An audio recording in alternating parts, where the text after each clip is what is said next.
Amin. Shalom aleichem. Puji Tuhan, apabila saat ini kita diberi kesempatan untuk kembali bisa memuji dan kita akan mendengarkan firman.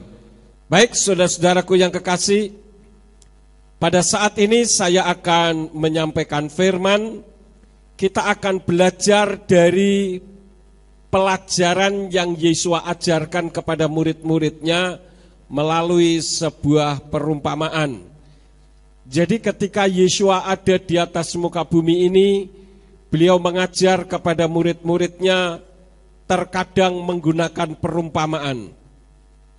Nah, saat ini kita akan belajar dari perumpamaan tentang dua anak yang diminta bekerja di kebun anggur ayahnya. Untuk itu mari kita membuka di dalam kitab Matius atau Matius pasal yang ke-21 ayat yang ke-28 sampai ayat yang ke-32. Saya akan baca yang demikian bunyinya. Dan bagaimanakah hal ini agaknya menurutmu? Seseorang mempunyai dua anak, dan setelah datang kepada yang pertama, dia berkata, "Hai anak, pergilah hari ini, bekerjalah dalam kebun anggurku." Dan seraya menanggapi, dia berkata, "Aku tidak mau." Namun akhirnya dengan menyesal pergilah dia. Dan setelah datang kepada yang kedua, dia mengatakan seperti itu juga. Dan seraya menanggapi, dia berkata, "Saya Tuan," tetapi dia tidak pergi.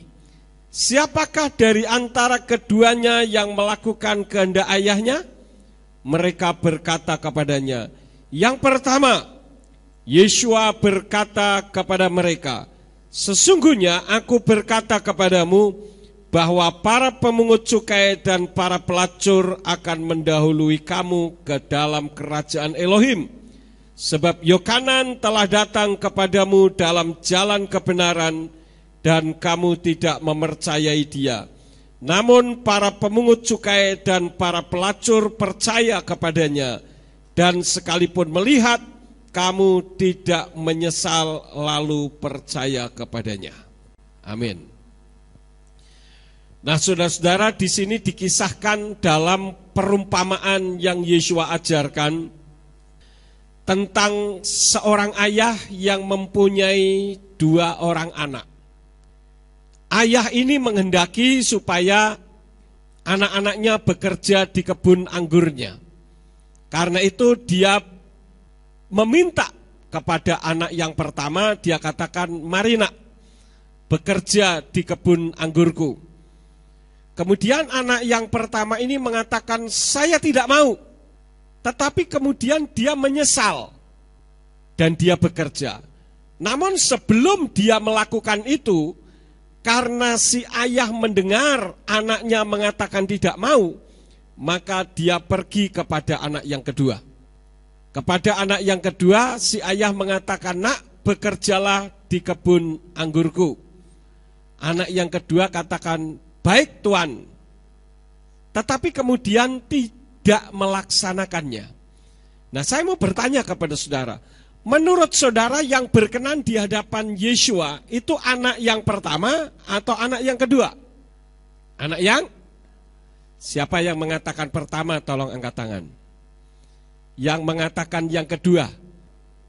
Yang tidak angkat tangan? Nah, yang tidak angkat tangan berarti yang bingung.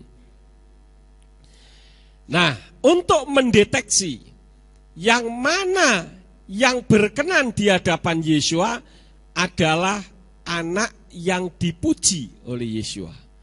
Nah, sekarang pertanyaan saya, ketika Yeshua mengatakan kalau begitu, yang mana yang melakukan kehendak ayahnya? Yeshua memuji anak yang pertama atau anak yang kedua? Siapa bilang anak yang pertama? Coba perhatikan lagi. Perhatikan lagi, saudara-saudara. Ayat 31, perhatikan. Siapakah dari keduanya yang melakukan kehendak ayahnya? Mereka berkata kepadanya, yang pertama. Yang mengatakan yang pertama siapa? Yesua atau murid-murid? Murid-murid. Di situ kan dikatakan mereka. Masa Yesua dikatakan mereka? Mereka berkata kepadanya yang pertama. Itu kata mereka, kata murid-murid. Lalu apa kata Yesua? Yesua berkata kepada mereka, sesungguhnya aku berkata kepadamu bahwa para pemungut cukai dan para pelacur akan mendahului kamu ke dalam kerajaan Elohim. Jadi yang menerima pujian dari Yesua, anak pertama atau anak kedua? Tidak mendapat pujian semua. Yang dipuji siapa? Justru pemungut cukai dan pelacur. Ya. Jadi jawaban yang tadi yang pertama itu jawaban umum seperti yang dipikirkan oleh murid-muridnya. Ya enggak apa-apa, lebih baik kita berani menjawab tetapi salah daripada kita cuman diem saja karena kita bingung yang pertama atau yang kedua. Enggak apa-apa saudara-saudara. Justru dengan jawaban yang salah itu pada akhirnya kita bisa tahu kebenarannya di situ. Nah, oleh karena itulah maka saat ini saudara akan belajar dari perumpamaan ini. Karena Yesua di dalam mengajar kepada murid-muridnya terkadang juga menggunakan perumpamaan. Jadi yang pertama tadi tidak mau tetapi melakukan. Yang kedua bersedia melakukan tetapi tidak melaksanakan. Ternyata pada ayat yang ke-31 dua-duanya tidak dipuji oleh Tuhan. Yang menjadi pertanyaannya, bukankah yang pertama yang tadi mengatakan tidak mau, tetapi akhirnya mau, toh melaksanakan juga apa yang diperintahkan oleh ayahnya? Kan begitu? Itu menurut pikiran kita. Tetapi saudara-saudaraku yang kekasih, orang ketika diperintah awalnya tidak mau, tetapi kemudian melakukan, berarti sudah dipikir untung ruginya. Paham saudara-saudara? Anak yang pertama kan tadi mengatakan tidak mau. Kemudian bapaknya pergi kepada anak yang kedua. Ketika bapaknya pergi kepada anak yang kedua, anak yang pertama ngapain? Mikir. Saya tidak tahu apa yang dipikirkan anak pertama, sampai pada akhirnya anak yang pertama mengambil keputusan, saya harus kerjakan ini. Walaupun awalnya tidak mau. Sementara anak yang kedua, di depan ayahnya mengatakan mau mengerjakan. Tetapi ternyata dia tidak mengerjakan. Nah, Tuhan tidak menghendaki umat-umatnya melaksanakan firman karena sudah dipikir untung ruginya. Yang Yesua mau adalah seperti apa yang tertulis di dalam kitab Matius pasal yang ke-5, ayat yang ke-37. Di situ dikatakan, akan tetapi biarlah perkataanmu ya jika ya, tidak jika tidak. Dan yang selebihnya hal itu berasal dari yang jahat. Jadi Tuhan menghendaki kalau iya katakan ya, kalau tidak katakan tidak. Jangan ya tetapi tidak mau, jangan tidak tetapi mau. Itu termasuk mencela-menceli, termasuk abu-abu. Itu yang Tuhan tidak kehendaki. Nah, melalui hal ini saudara-saudara, ada beberapa pelajaran yang bisa kita ambil dari perumpamaan ini. Ada 5 pelajaran yang bisa kita ambil. Yang pertama, banyak orang melakukan firman bukan karena taat firman Tuhan, melainkan karena sudah dihitung-hitung untung ruginya. Ini yang sering kali terjadi. Seperti anak yang pertama tadi, dia mau melakukan. Sebelumnya dia tidak mau melakukan. Tetapi setelah dipikir-pikir untung ruginya, dia berpikir, wah kalau saya tidak melakukan perintah ayahku, aku akan mengalami kerugian. Mungkin aku tidak akan diberi uang lagi sama ayahku, karena diperintah tidak mau, jadi aku akan melaksanakan. Jadi dia melakukan itu karena sudah melihat untung ruginya. Jadi ada hitung-hitungannya. Bukan percaya kepada perintah Tuhan atau panggilan Tuhan secara murni, bahwa kita menyadari Tuhan tidak pernah merugikan manusia. Kalau kita melaksanakan firman Tuhan, karena kita tahu bahwa Tuhan tidak mungkin merugikan kita, bahkan Tuhan selalu akan membawa kita kepada keberuntungan, keberhasilan, dan kesuksesan. Maka ketika kita mendengarkan firman, dan firman itu menegur kita, kita tidak perlu berbantah lagi dengan firman Tuhan, tetapi dengan mutlak kita lakukan, ya, aku melakukannya. Nah, ternyata di dalam perumpamaan tadi, Yesua tidak memuji dua anak tersebut. Yang dipuji justru pemungut cukai dan pelacur. Nah, sebetulnya bagaimana sih tentang kehidupan pemungut cukai dan pelacur? Bukankah pemungut cukai dan pelacur itu tidak dipandang sebelah mata oleh orang Yahudi? Karena pemungut cukai itu bekerja untuk pemerintah Roma. Itu pemungut cukai. Jadi dia tukang pajak yang suka memeras rakyat Israel. Sehingga pemungut cukai itu tidak disukai oleh bangsa Israel. Nah, bangsa Israel ketika dipungut pajaknya tidak mau membayar, tentu saja takut nanti diadukan oleh pemerintah, nanti akan bermasalah. Sehingga pemungut cukai ini orang yang tidak disukai. Termasuk pelacur tentu saja. Perempuan nakal yang suka menggoda suami orang atau suka menghancurkan rumah tangga orang hanya karena mengambil keuntungan, yaitu materi. Dua golongan ini yang tidak disukai oleh bangsa Israel. Tetapi justru dua golongan ini, yaitu pemungut cukai dan pelacur, itu yang dipuji oleh Yesua di dalam perumpamaan tersebut. Masalahnya apa? Kita membuka di dalam kitab Matius atau Matius pasal yang ke-9 ayat yang ke-9.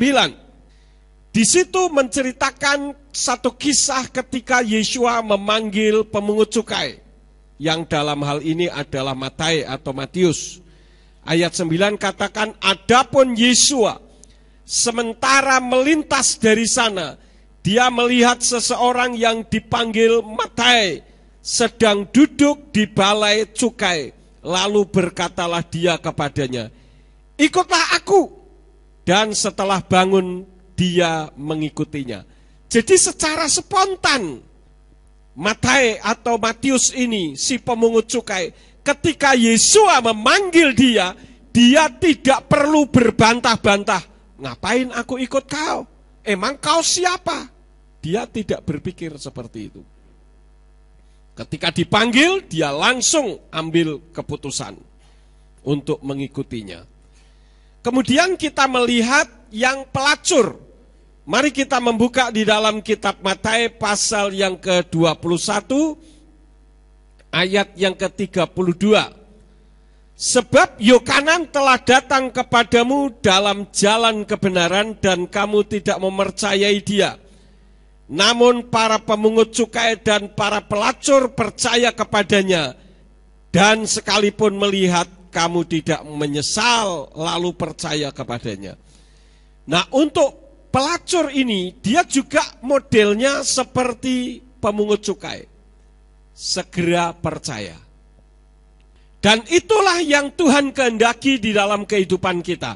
Ketika saudara mendengarkan firman, mungkin juga firman yang saudara dengar saat ini, dan firman itu mungkin menegur saudara, atau firman itu memberikan tantangan di dalam kehidupan saudara, untuk kita melakukan sesuatu sesuai dengan apa yang Tuhan perintahkan, yang Tuhan kehendaki, tidak perlu berbantah-bantah. Jangan kita katakan tidak, kemudian melakukan, walaupun di antara keduanya itu termasuk yang masih dianggap baik daripada tidak melakukan. Tetapi yang terbaik adalah begitu Yesua berfirman, begitu kitab suci berfirman kepada kita, spontan kita melakukan, karena kita tahu bahwa Tuhan tidak pernah merugikan umat-umatnya. Amin. Beberapa waktu yang lalu saya pernah nonton program Tolong di RCTI. Di situ pernah ada satu kisah anak kecil, dia jual koran segepok. Ya kalau dijual paling-paling juga laku 2.000 rupiah segepok koran. Dia pergi kepada seseorang, dia katakan, "Pak, tolong koran saya ini dibeli karena saya pengen durian." Ya. Ternyata tidak ada satu orang pun yang mau menolong. Sampai akhirnya si anak kecil penjual koran ini, dia pergi ke tukang durian itu sendiri. Dia pergi dan berkata begini, "Pak, saya ingin sekali durian yang Bapak jual, tetapi saya tidak punya uang. Saya hanya punya koran ini." Apa jawaban daripada penjual durian tadi? Si tukang durian mengatakan, "Kamu mau jual berapa? Itu koran yang kamu bawa itu sangat tidak mungkin untuk bisa mendapatkan durian yang aku jual, walaupun durian itu yang paling kecil sekalipun. Jadi saya tidak akan beli dan kamu pindah saja ke tempat lain." Diusirlah anak kecil ini, saudara-saudara. Artinya ditolak. Tiba-tiba si tukang durian ini matanya melihat di sudut tertentu ada orang yang sedang mengkamera. Nah, rupanya tukang durian ini suka nonton RCTI program Tolong. Jadi dia tahu, wah, ini sedang di video ternyata. Si anak sudah pergi, saudara-saudara. Apa yang terjadi? Ini tukang durian langsung lari-lari mencari anak itu dan berkata, "Nak, silahkan, ayo, mau berapa durian kamu tinggal ambil saja." Nah, ini kan sudah menghitung untung ruginya. Karena biasanya ketika seseorang menolong orang lain, maka dari program Tolong RCTI itu memberi uang kepada orang yang menolong. Saya mendengar katanya diberi uang 1 juta. Ya lumayanlah kalau hanya durian 2 butir harganya 1 juta kan untung banyak, saudara-saudara ya. Jadi si tukang durian ini segera mencari dan memanggil anak itu untuk menukar segepok korannya dengan durian yang dia jual tadi. Nah, ini kan sama dengan anak tadi yang ada di dalam perumpamaan yang Yesua ajarkan. Awalnya tidak mau, tetapi akhirnya mau. Si tukang durian awalnya menolak, tetapi akhirnya menerima. Kenapa? Karena sudah dihitung untung ruginya. Coba kalau dia tidak melihat ada kamera yang menyorot kepadanya. Tetapi di situ, pada akhirnya si tukang durian ini memang dibiarkan untuk mengambil segepok koran anak tadi. Dan akhirnya durian itu diserahkan kepada anak kecil tersebut. Dan anak itu membawa pulang 2 durian. Setelah itu, saudara-saudara, kan sudah terjadi transaksi nih. Sudah deal. Akhirnya si program Tolong ini menghampiri tukang durian itu. Ditanya, "Pak, Bapak tadi menolak. Kenapa kok tiba-tiba menolong anak itu?" "Ya saya kasihan, Pak. Karena anak itu kan ya hanya punyanya segepok koran saja. Dia pengen durian sedangkan saya punya banyak, ya sudahlah biar kasihan," begitu. Ya. Tetapi kemudian dari program Tolong RCTI mengatakan tidak. Bapak melakukan ini karena Bapak melihat saya sedang mengkamera Bapak. Jadi saya tidak memberi hadiah kepada Bapak. Akhirnya si tukang kok durian itu apa? Rugi. Ya, karena koran segepok yang paling hanya laku 2.000 ditukar dengan 2 durian. Si anak pinter ambilnya durian yang gede lagi. Dan si anak ini rupanya disuruh oleh program RCTI Tolong tadi, saudara-saudara. Nah, inilah salah satu contoh ya. Jadi Tuhan menghendaki kalau kita memang dipanggil Tuhan, khususnya dipanggil untuk melayani, atau dipanggil untuk melakukan sesuatu bagi kemuliaan Tuhan, jangan kita hitung-hitung untung ruginya. Kalau kita hitung-hitung untung ruginya, biasanya Tuhan hajar kita supaya kita melakukan kebenaran sesuai dengan firman. Walaupun kita pada akhirnya melakukan, tetapi sudah sakit dulu pantat kita, sudah disabet, sudah dipukul oleh Tuhan. Contohnya, dulu saya waktu masih kuliah di Jakarta, saudara-saudara, saya ini dipanggil Tuhan untuk melayani. Dulu kan saya tidak pernah mau pergi ke gereja. Saya sudah pernah ceritakan kepada saudara. Bagi saya orang pergi ke gereja ini hanya membuang waktu sia-sia, pengangguran. Daripada di rumah tidak ada acara, lebih baik nongkrong di gereja, duduk memuji-muji Tuhan dan mendengarkan firman. Itu bagi saya dulu dianggap satu pekerjaan yang sia-sia. Jadi saya berpikir orang yang pergi ke gereja itu hanya orang-orang yang nganggur. Kemudian yang kedua, orang jadi murid Yesua itu jadi pengecut. Karena apa? Yesua ajarannya mengatakan kalau kamu ditampar pipi yang kiri, berikan pipi yang kanan. Lah ya rusak semua. Itu pikiran saya. Sedangkan saya sejak kecil sudah dilatih kuntao, sudah dilatih silat Cina. Kalau kamu ditampar pipi yang kiri, jangan sampai tamparan itu kena di pipimu, kamu tangkis dan kaki langsung menyerang. Kira-kira begitu. Jadi kalau saya ditampar pipi yang kiri, berikan pipi yang kanan, berarti pengecut. Itu menurut filsafat saya dulu. Sehingga saya berpikir, ngapain saya juga pergi ke gereja? Sekali-kalinya saya pergi ke KKR besar yang dilakukan pada akhir tahun 1979 oleh Morris Cerullo di Senayan, di Istora Senayan, Jakarta.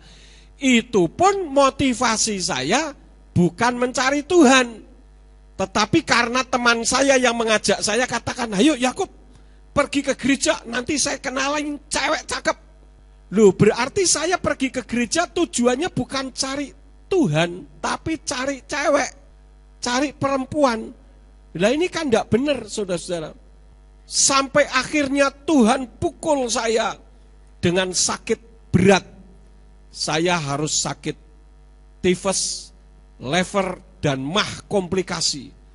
Sampai pada akhirnya ketika antara hidup dan mati, di situ saya menyadari, kalau saya mati, tidak percaya kepada Tuhan, katanya masuk neraka.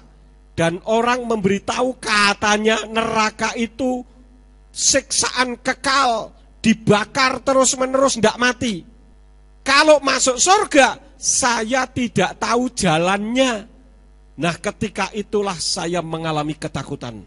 Akhirnya saya mencari Tuhan, dan akhirnya saya berjumpa dengan Tuhan. Dan akhirnya saya mengiring Dia. Dan bahkan ketika saya kuliah di perguruan tinggi itu, Tuhan buat saya berhenti kuliah dan saya masuk sekolah pendeta. Jadi ini semua adalah liku-liku yang Tuhan taruh di dalam kehidupan saya, karena saya membandel, dipanggil Tuhan tidak mau. Itu sama seperti Yonah atau Yunus. Coba kita membuka bersama-sama di dalam kitab Yonah atau Yunus, pasal yang ke-1, ayat yang ke-1, sampai pasal yang kedua ayat yang ke-10. Ini 2 pasal. Saya akan baca, perhatikan karena mungkin banyak orang yang tidak memahami dari kisah ini. Yonah pasal yang ke-1 ayat 1 sampai pasal 2 ayat yang ke-10, demikian bunyinya. Dan datanglah firman Yahweh kepada Yonah bin Amitai dengan mengatakan, bangunlah, pergilah ke Niniwe, kota yang besar itu, berbicaralah dengan keras kepada mereka, bahwa kejahatan mereka telah sampai ke hadapanku. Namun bangkitlah Yonah untuk melarikan diri dari hadapan Yahweh menuju Tarsis. Dan dia pergi ke Yafo, lalu mendapatkan kapal yang akan berangkat ke Tarsis. Dan dia membayar biaya perjalanannya, lalu turun ke bagian dalam kapal itu untuk pergi bersama dengan mereka ke Tarsis, jauh dari hadapan Yahweh. Maka Yahweh menurunkan angin kencang ke atas laut, dan terjadilah badai yang dahsyat ke atas laut, sehingga kapal itu terancam hancur. Lalu para awak kapal menjadi ketakutan, dan masing-masing orang berteriak kepada sesembahannya. Dan mereka melemparkan barang-barang yang ada di dalam kapal ke laut untuk meringankan kapal itu. Sementara Yonah telah turun ke bagian kapal yang paling bawah dan berbaring dan tertidur lelap. Maka datanglah kepadanya nahkoda kapal dan berkata, bagaimana mungkin engkau tidur dengan nyenyak? Bangunlah, berserulah kepada sesembahanmu. Barangkali sesembahanmu akan memerdulikan kita sehingga kita tidak mati. Dan mereka masing-masing berkata seorang kepada yang lain, marilah kita membuang undi, agar kita mengetahui oleh karena siapa bencana ini telah terjadi atas kita. Kemudian mereka membuang undi, dan jatuhlah undi atas Yonah.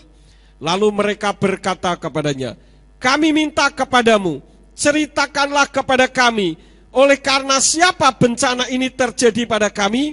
Apakah pekerjaanmu dan dari mana engkau datang?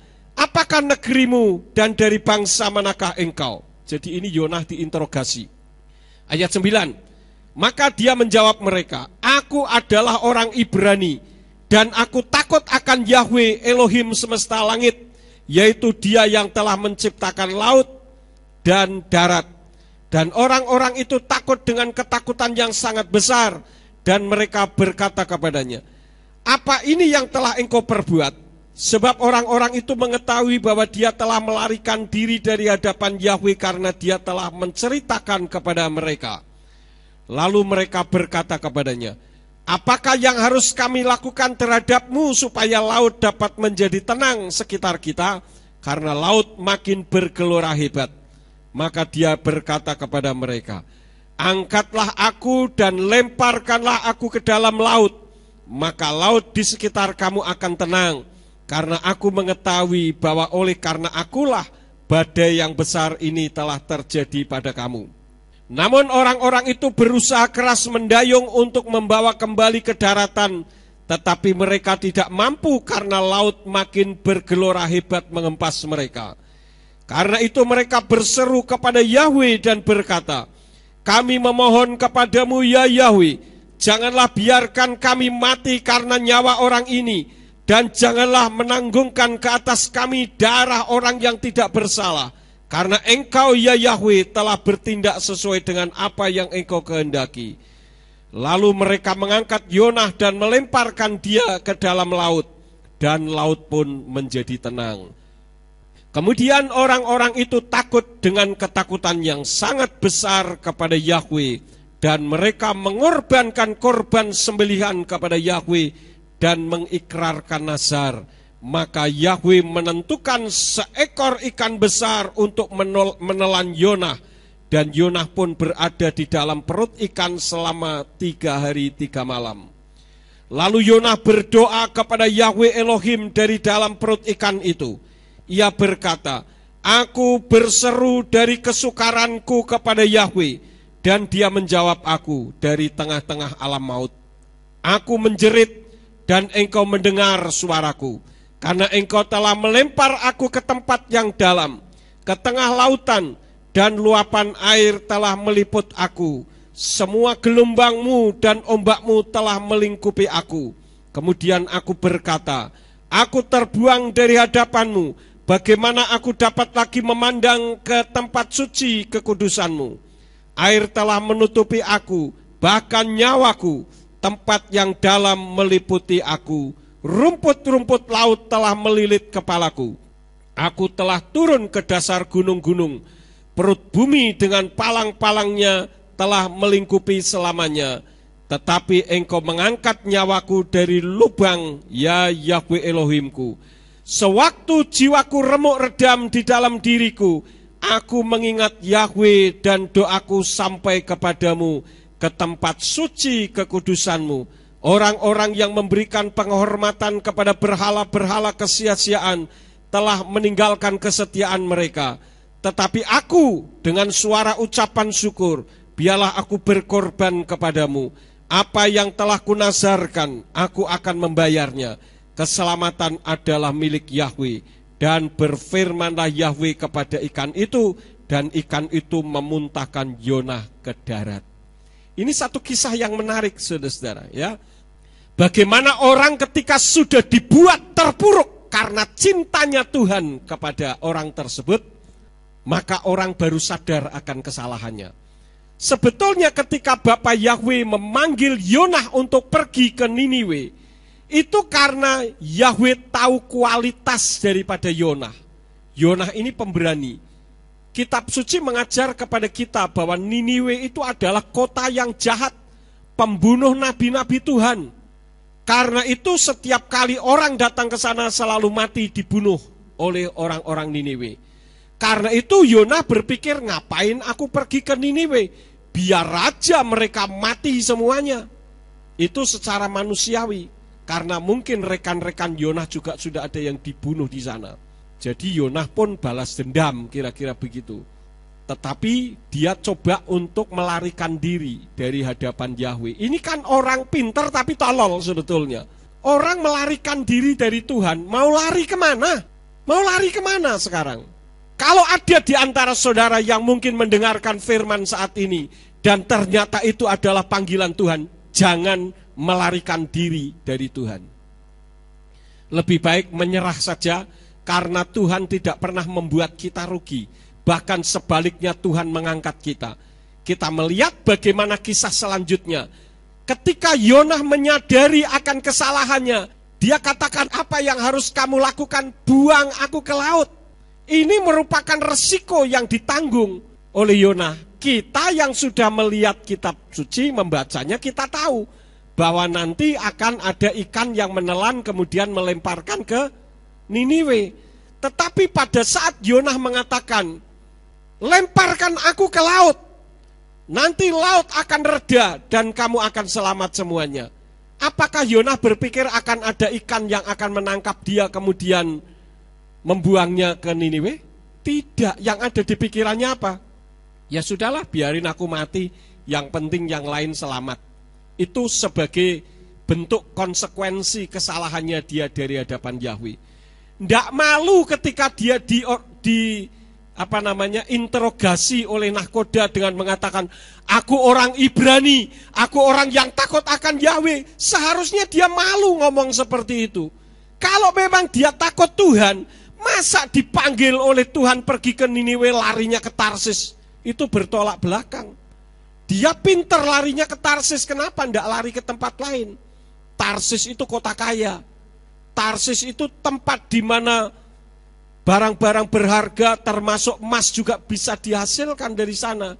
Sehingga dia berpikir, kalau aku ke Niniwe, aku hanya akan dibunuh oleh orang Niniwe. Lebih baik aku ke Tarsis, aku akan menjadi nabi yang kaya. Itu yang seringkali terjadi di dalam pikiran manusia. Setelah dibuat terpuruk, baru dia menyadari akan kesalahannya. Ya, tapi masih mendinglah kalau mau bertobat. Seperti saya dulu ketika dipanggil oleh Tuhan, saya selalu menolak. Tetapi ketika Tuhan hajar dengan penyakit, baru saya akhirnya bertobat, minta ampun kepada Tuhan, dan Tuhan pulihkan sampai sekarang. Kalau ada di antara saudara yang mendengarkan firman ini, saudara sedang dipanggil Tuhan dan saudara selalu lari-lari dari Tuhan, jangan menunggu saudara terpuruk dulu, kemudian bertobat. Lebih baik segera ambil keputusan sekarang untuk melakukan kebenaran firman, karena panggilan Tuhan itu indah adanya. Tuhan itu mencari orang-orang yang hebat bagi Dia. Artinya apa? Tuhan menghendaki supaya orang hebat itu tidak hanya untuk dirinya sendiri, tetapi juga untuk kemuliaan Tuhan dan bagi orang lain. Kita semua sudah mendengarkan kesaksian dari Bapak Gembala Yefta Mulyanto. Pada saat dia dipanggil Tuhan untuk melayani, dia tidak mau ke Kopeng. Karena apa? Istrinya masih belum mau. Sama seperti saya dulu. Waktu saya dipanggil ke Ambarawa, saya tidak mau. Kenapa? Karena Bu Yakob tidak mau. Jadi saya tunda dulu. Sampai akhirnya mau. Pak Mul begitu dulu, saudara-saudara. Dia tidak mau. Karena istrinya belum mau. Sampai akhirnya Tuhan izinkan dia ditodong di tengah jalan. Habis gajian, bawa duit banyak, ditodong, habis semuanya. Kemudian dia lapor ke saya waktu itu. Pak Yakob, saya baru saja ditodong. Jawaban saya spontan. Saya bilang, makanya segera ambil keputusan. Karena Kopeng sedang menanti gembala sidang. Kalau tidak nanti kamu ditodong untuk yang kedua kali. Itu saya ngomong begitu. Akhirnya dia ambil keputusan untuk di Kopeng. Dan ternyata Tuhan pelihara sampai sekarang. Karena apa? Tuhan tidak pernah membuat hamba-hambanya, umat-umatnya hidup susah. Karena Tuhan adalah pribadi yang memelihara umat-umatnya. Amin. Jadi kalau sampai ada umat Tuhan hidupnya susah, coba introspeksi diri. Coba merenung sejenak. Kesalahan apa yang sedang kita lakukan di hadapan Tuhan? Kalau kita ini belajar hidup benar, pemeliharaan Bapa Yahweh di dalam Yeshua HaMashiach selalu dinyatakan. Itu yang pertama, saudara-saudara.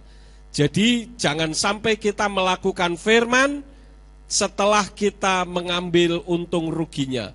Saya hanya ingin memberitahu bahwa Tuhan tidak pernah merugikan saudara dan saya. Itu yang pertama. Yang kedua, kita melakukan firman tetapi tidak seperti yang dikehendaki Tuhan secara tepat. Hanya yang menguntungkan saja yang kita ambil. Dan bahkan mungkin ada ayat-ayat tertentu yang justru kita gunakan untuk menyerang orang lain. Kan ada juga orang yang misalkan sedang bermasalah di dalam kehidupan berteman begitu ya. Sama-sama di dalam satu gereja, lalu firman Tuhan disampaikan, lalu orang tersebut yang mendengarkan mengatakan, rasain ya, itu firman ini cocok untuk dia nih yang memusuhi aku nih. Cocok, ayo terus. Begitu. Ada kan yang seperti itu? Ada enggak, saudara? Oh, ada banyak. Ya, itu enggak boleh. Ketika firman Elohim disampaikan, biarlah firman itu ditujukan hanya untuk diri kita, bukan untuk orang lain. Karena firman Tuhan mengajarkan kepada kita harus melakukan firman dengan tepat. Jangan seperti Abraham. Abraham ini dipanggil untuk keluar dari Haran. Itu sendiri. Tetapi dia membawa hartanya, mengajak Lot dan lain-lain. Akhirnya justru akan menimbulkan masalah. Coba kita membuka ayatnya. Di dalam kitab Kejadian pasal yang ke-12. Kitab Kejadian pasal yang ke-12 ayat yang ke-1 sampai ayat yang ke-5. Di situ dikatakan apa? Dan Yahweh berfirman kepada Abram, keluarlah kamu dari negerimu dan dari sanak saudaramu dan dari rumah ayahmu ke negeri yang akan kutunjukkan kepadamu. Yahweh berfirmannya kepada Abram waktu itu supaya keluar dari siapa? Dari keluarganya, dari sanak saudaranya. Ya, artinya dia dipanggil sendirian. Ayat 2. Dan aku akan membuat engkau menjadi suatu bangsa yang besar. Dan aku akan memberkati engkau dan membuat namamu masyhur dan jadilah berkat. Dan biarlah aku memberkati mereka yang memberkati engkau dan mengutuk orang yang menista engkau. dan di dalam engkau semua kaum di bumi akan diberkati. Lalu pergilah Avram seperti yang telah Yahweh firmankan kepadanya. Tidak sampai di situ, tetapi ada lanjutannya apa? Dan Lot pun pergi bersamanya. Dan Avram berusia 75 tahun pada saat keberangkatannya dari Haran. Ya, ini berangkat dari Haran. Dan Avram membawa Sarai istrinya dan Lot anak saudaranya dan segala harta bendanya yang telah mereka kumpulkan dan orang-orang yang mereka dapatkan di Haran, dan mereka berangkat untuk pergi menuju ke tanah Kanaan, dan tibalah mereka di tanah Kanaan. Pada saat berangkat mungkin tidak ada masalah, tetapi pada akhirnya saudara-saudara, kita melihat satu realitas, Lot akhirnya bermasalah, ya. Sehingga Avram harus menolong Lot. Dia mengerahkan pasukannya. Kemudian istrinya Lot akhirnya menjadi apa? Tiang garam. Ini menjadikan masalah. Kenapa? Karena Avram mengikuti perintah Yahweh untuk pergi, tetapi tidak tepat seperti apa yang perintahkan, yang Yahweh perintahkan. Yahweh memerintahkan pergilah kamu dari Haran sendirian, tetapi dia bawa Lot, dia bawa istrinya, dia bawa harta-hartanya. Padahal Yahweh akan selalu menjaga dan memeliharanya. Pokoknya kalau orang melayani dengan tulus, Yahweh pasti memberkati. Kalau saudara menjadi jemaat sebagai jemaat yang tulus, jemaat yang takut akan Tuhan, pasti pemeliharaan Tuhan akan terjadi di dalam kehidupan saudara. Amin. Kita membuka di dalam kitab Injil Lukas pasal yang ke-9, ayat yang kedua sampai ayat yang ketiga. Ini perintah Yesua ketika memerintahkan murid-muridnya untuk melakukan satu perintahnya. Ayat 2 dan 3 mengatakan, dan dia mengutus mereka untuk memberitakan kerajaan Elohim dan menyembuhkan kelemahan-kelemahan.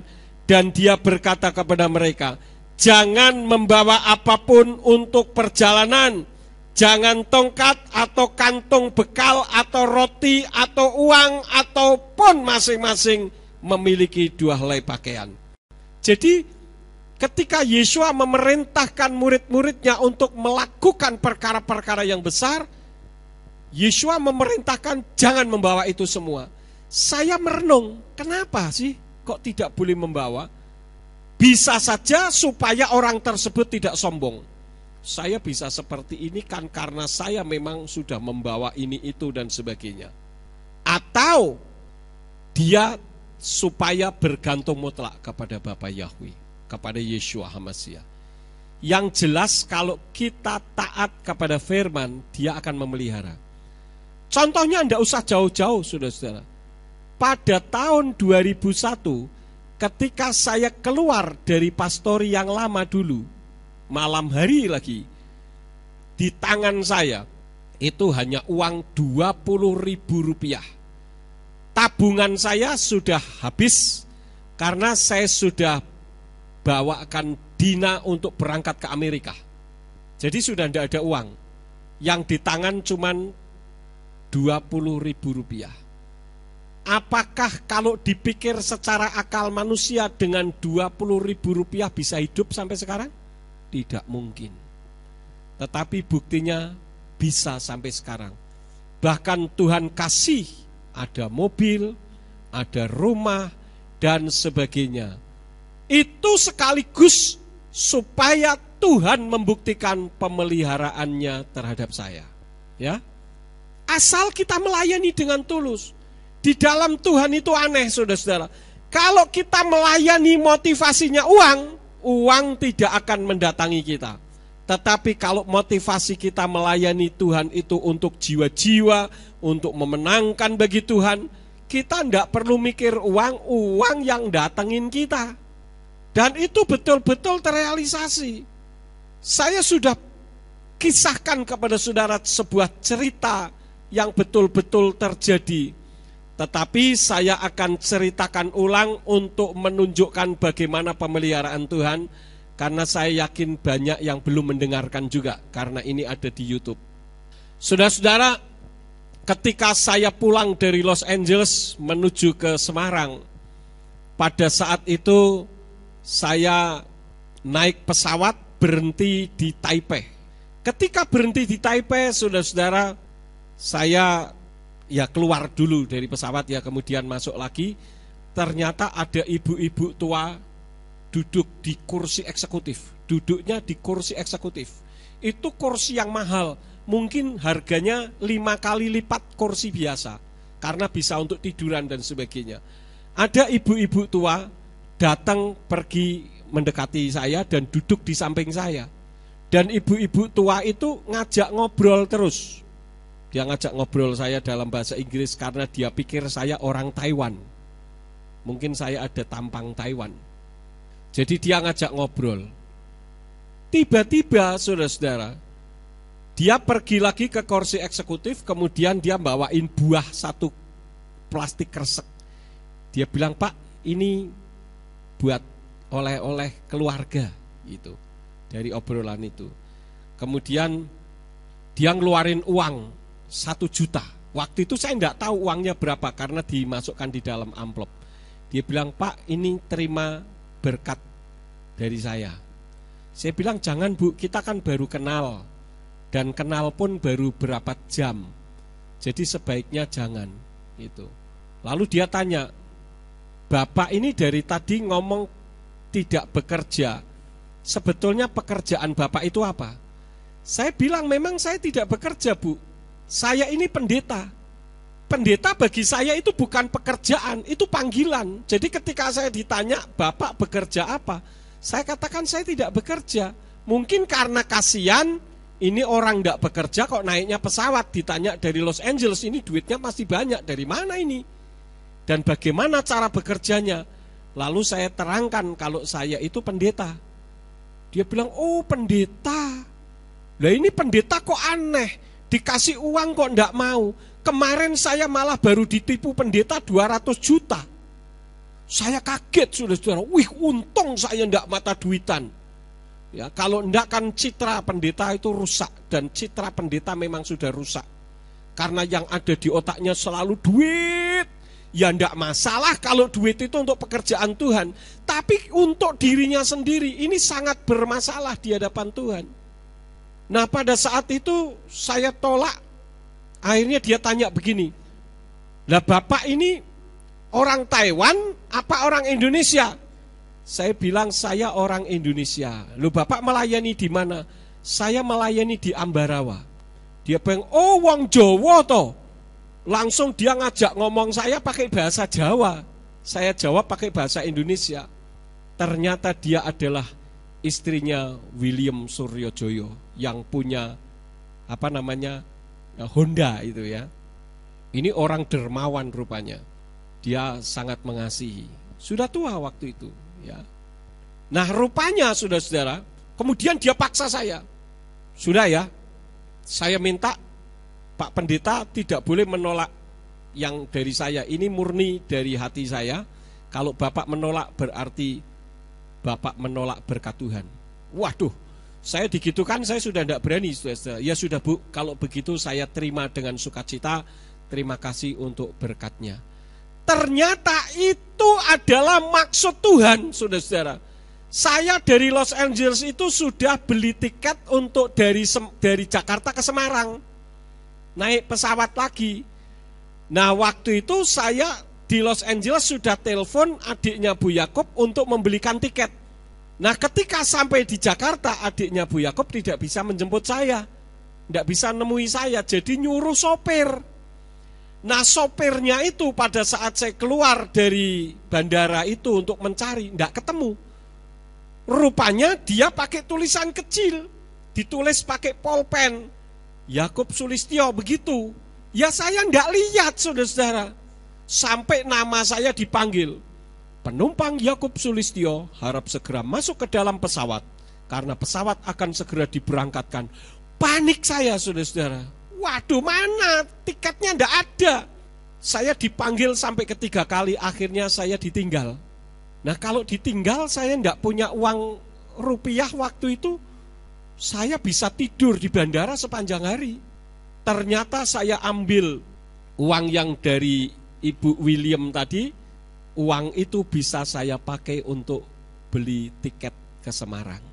Nah, ini sebagai bukti bahwa Tuhan selalu memelihara di dalam kehidupan saya. Amin. Terkadang juga begini, saudara-saudara. Saya ini hobinya durian. Terkadang saya berpikir, ini musim durian kok belum beli durian ya. Jangan-jangan nanti sudah tidak musim, sudah tidak enak semua. Baru mikir, itu baru mikir saudara-saudara, belum ngomong. Sudah ada orang kirim durian ke rumah. Itu bukti bahwa Tuhan tahu isi hati kita. Karena apa? Kebutuhan kita Tuhan selalu pelihara. Bukan keinginan kita. Saya memang sedang butuh, rasanya pengen sekali, kayak apa sih? Ya, durian, musim durian, orang sudah pada makan durian, baunya kemana-mana, kita nyentuh aja belum, Tuhan kirim. Bukan hanya durian, juga yang lain. Terkadang beras sudah tidak ada, Tuhan kirim. Ya, ini cara pemeliharaan Tuhan yang luar biasa. Karena itu kalau saudara saat ini dipanggil oleh Tuhan, jangan khawatir akan panggilan itu. Pemeliharaan Tuhan pasti nyata di dalam kehidupan saudara. Itu yang kedua. Yang ketiga, banyak orang pandai bicara atau bagus-bagus tetapi ternyata tidak melakukan. Tadi di dalam kitab Matius pasal yang ke-21 ayat yang ke-30, anak yang pertama mengatakan apa? Saya Tuhan, tetapi dia tidak pergi. Ya, jadi cuman lip service. Hanya pinter ngomong doang. Banyak pendeta ini sekarang pinter ngomong. Saya sering kali katakan, pendeta itu selalu menunjukkan kalau dirinya ini orang pemberani. Tetapi kalau sudah berbicara tentang nama Tuhan, walaupun itu tahu satu kebenaran, tidak berani itu. Ya, cuman pinter ngomong. Saudara-saudara, kita harus berani mati memberitakan kebenaran, apapun resikonya. Tapi untuk memberitakan nama Yahweh yang jelas-jelas tertulis di dalam kitab suci ribuan kali, lebih dari 6.000 kali, kok tidak berani memberitakan dengan 1.001 macam alasan. Padahal kalau nama Yahweh tertulis sampai ribuan kali, artinya itu penting. Kalau orang mengatakan YHWH tidak bisa dibaca, belajar dulu bagaimana membaca huruf-huruf Ibrani. Masa tidak bisa dibaca, kok diperintah oleh Yahweh untuk Mose menulis? Bukankah semua yang ditulis itu untuk dibaca?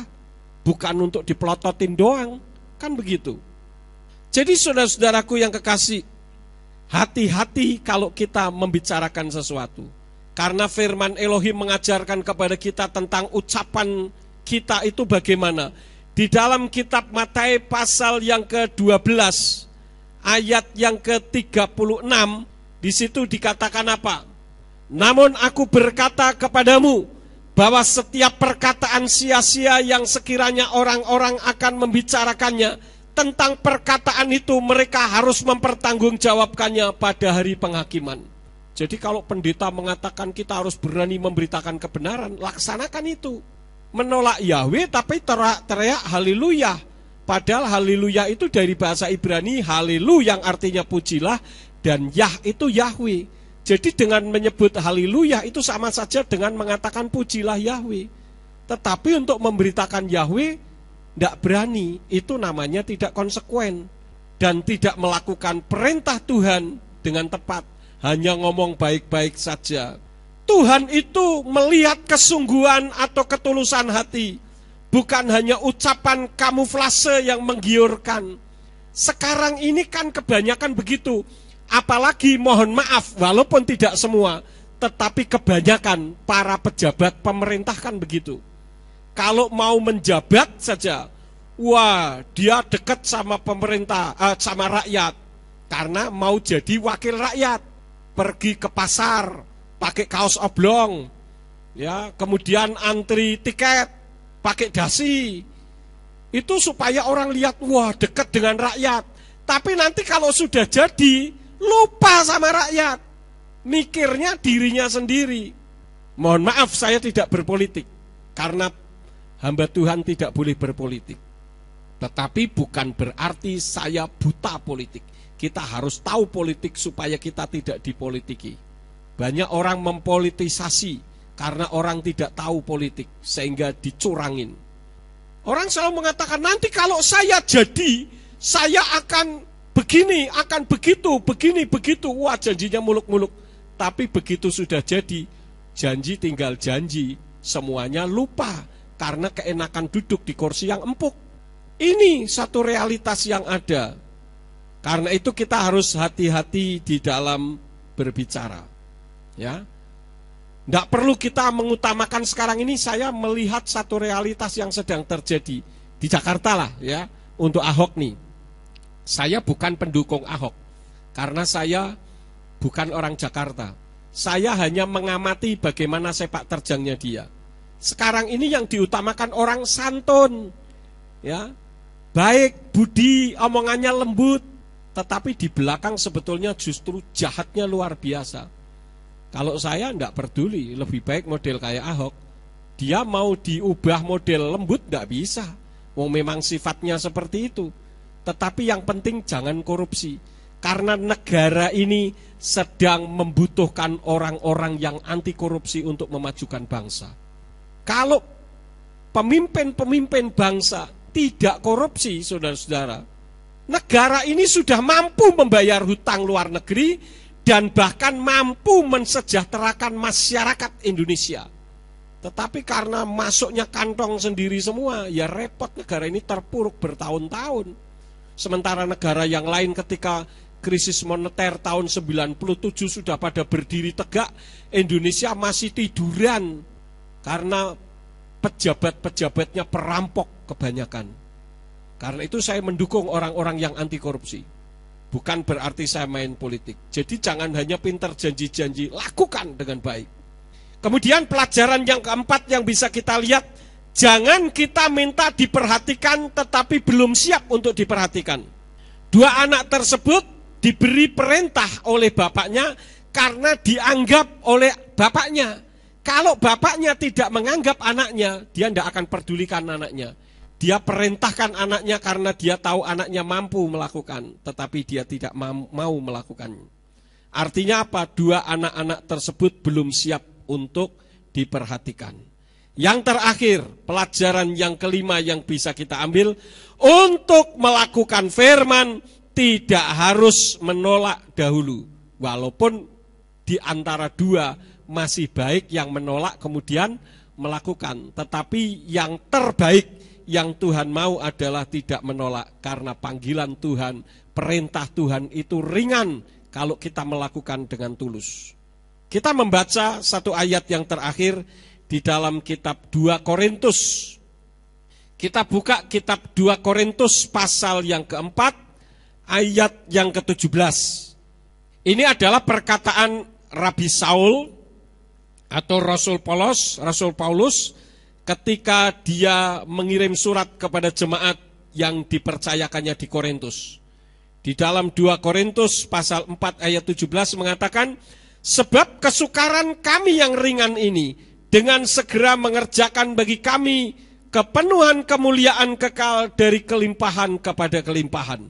Artinya apa? Kita melihat bagaimana ketika Rabi Saul dia bertobat menerima Yeshua HaMasyiah sebagai Tuhan dan Juru Selamatnya, dia yang dulunya penganiaya jemaat, justru dia dianiaya habis-habisan. Tetapi dia katakan penderitaan yang dia alami itu ringan. Tidak sebanding jika dibandingkan dengan kesukacitaan kekal yang akan dia dapat bersama dengan Yeshua HaMasyiah di dalam Samayim, di dalam kerajaan sorga. Itulah sebabnya kalau mungkin ada di antara saudara yang mendengarkan firman ini, saudara sedang mengalami penderitaan, jangan bersungut-sungut, jangan menyalahkan Tuhan. Tetapi lakukan saja perintah Tuhan, maka Tuhan akan memulihkan di dalam kehidupan saudara. Karena Tuhan tidak pernah menyengsarakan umat-umatnya. Dia adalah Tuhan yang sangat mengasihi saudara. Saya tidak akan memperpanjang firman. Biarlah firman yang saudara dengar ini menjadi berkat di dalam kehidupan saudara. Mari kita bangkit berdiri bersama dan saya mengundang pelayan perjamuan kudus untuk maju ke depan.